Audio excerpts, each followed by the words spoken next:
Bonjour à tous, j'espère que vous allez bien au lendemain de ce match qui fait mal à la tête.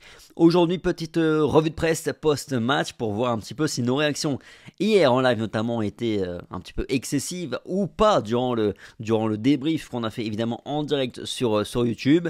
Donc on va voir aussi ce qui se dit justement dans la presse espagnole et puis commençons tout de suite par les unes des deux quotidiens madrilènes. Scandale à Mestalla, écrit le quotidien Marca. Le coup de sifflet final de Gil Manzano, une erreur inouïe qui va contre la nature, contre l'esprit du jeu, écrit Marca pour le quotidien AS. C'est le scandale du championnat après que Gil Manzano ait sifflé la fin du match une seconde avant que Bellingham marque le but du 3-2 et de surcroît il a exclu le Britannique après ses protestations.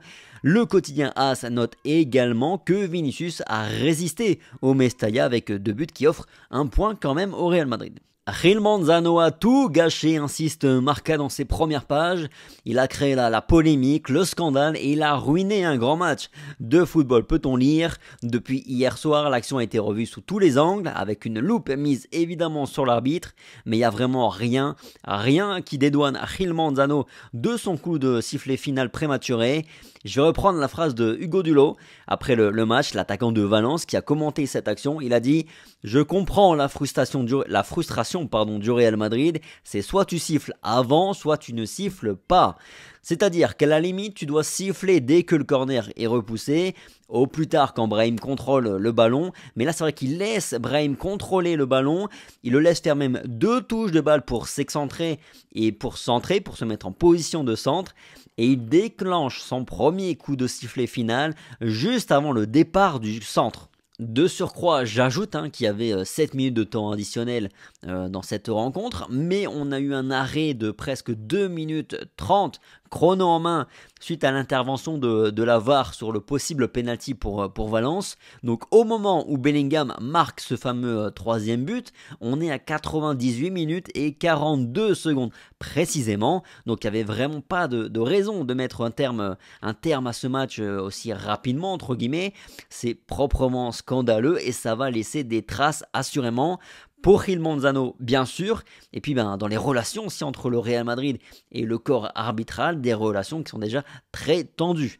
Et moi personnellement, je suis vraiment déçu parce que je considère Gil Manzano comme le meilleur arbitre en Espagne. Évidemment, c'est que mon avis, mais là hier soir, c'est proprement scandaleux. Il n'y a rien à dire.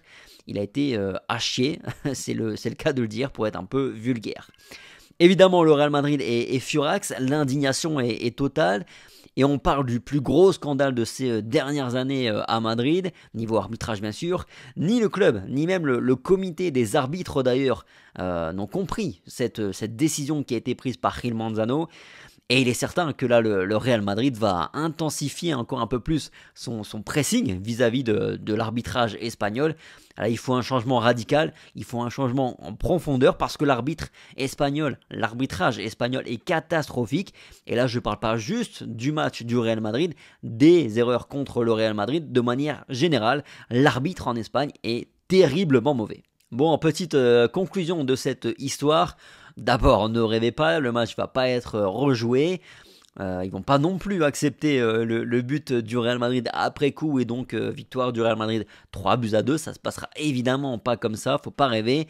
2 buts partout, point, score final. Mais l'autre problème dans cette histoire, c'est que Jude Bellingham a pris un carton rouge après avoir protesté. Selon l'arbitre, il a eu une attitude agressive et des mots, il était en train de lui crier dessus en gros, selon le rapport de Gil Manzano. Même s'il a simplement dit, c'est écrit dans le rapport, ça c'est un putain de but, le ballon était dans les airs, donc pas de vulgarité, pas d'insulte, en tout cas au premier abord, en tout cas c'est pas dans le rapport de Gil Manzano.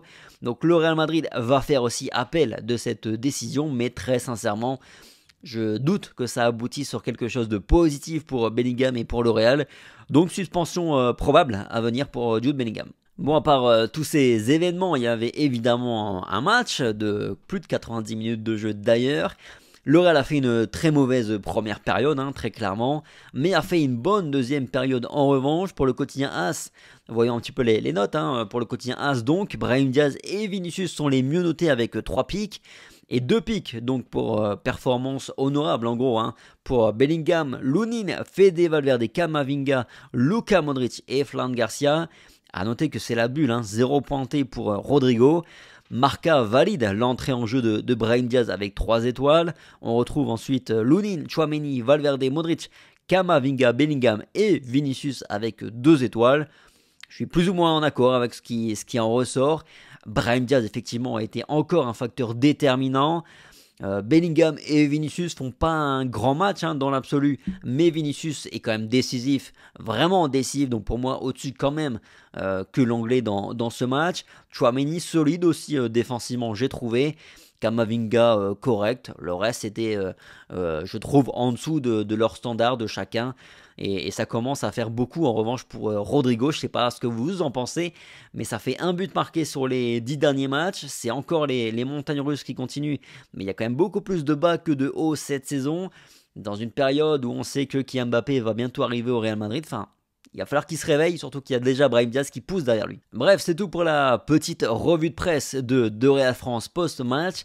Merci à tous pour votre fidélité, le petit like, le petit partage, le petit commentaire, ça fait toujours plaisir et ça aide à faire croître la chaîne. Merci déjà de votre soutien, notamment sur les débriefs en direct. On se retrouvera demain pour une pastille actualité, parce qu'il y a quelques infos sur les derniers jours. Alphonso Davies, Brahim Diaz qui est toujours entre le Maroc et l'Espagne, et certainement un nouvel épisode par rapport à cet arbitrage. Et puis les qui va arriver rapidement. Bref, sur ce, passez un bon dimanche, prenez soin de vous, puis on se dit à demain. Sur ce, ciao.